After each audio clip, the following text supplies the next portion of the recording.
The New York Giants finished with 10 selections in the 2020 draft, and you can clearly see where their overall focus was as a franchise. 3 picks were along the offensive line, while the remaining 7 went to the back 7 of their defense. And what I like most about the Giants draft was how they attacked the offensive line, strengthening it in the process. Andrew Thomas out of Georgia was my #1 offensive tackle prospect, who is a plug-and-play guy that can handle either tackle spot. Matt Parrott out of UConn gives them some athleticism on the right side with room to grow as a player. And guard Shane Lemieux out of Oregon was my 6th rated guard prospect in the draft class, and he's coming from arguably the best offensive line in college football. He could also potentially be what the Giants are looking for at center.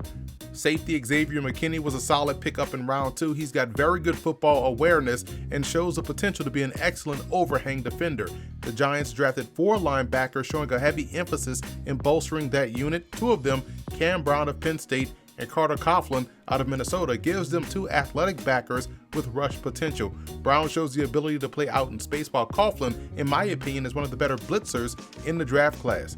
Here are some undrafted free agents to keep an eye on this training camp. Austin Mack, the wide receiver out of Ohio State, may not have had the gaudy stats that some of his Buckeye teammates had, but he made the most of his opportunities when he did get the chance. He's a sure-handed wideout with great route running skills.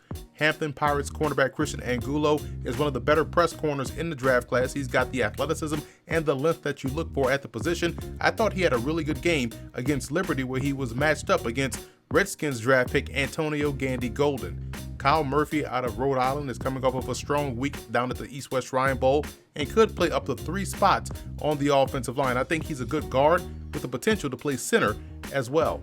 RYSEN John out of Simon Fraser is also a top CFL draft prospect. He could also transition to a flex tight end at the pro level, so it'll be interesting to see how the Giants utilize his tremendous skill set.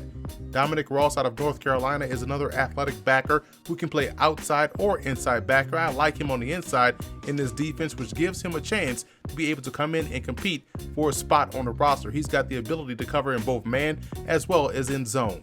Giants add another Ohio State wideout in Benjamin Victor. Stylistically, he's very similar to Giants' first-year player, Reggie White Jr., and he's coming off of a stellar postseason circuit at the Shrine Bowl. Nico Lalos of Dartmouth has very good football awareness. He plays the line of scrimmage game really well. He can also push the pocket as a 5-tech, and I think he has very good point of attack strength.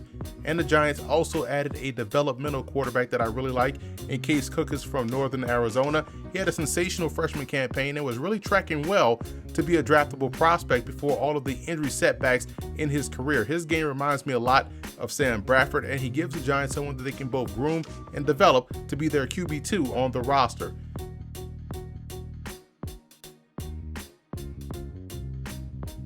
I gave the Giants an A for their draft. Taking care of the offensive line helps take away a lot of the built-in excuses that many have for inadequate offensive play.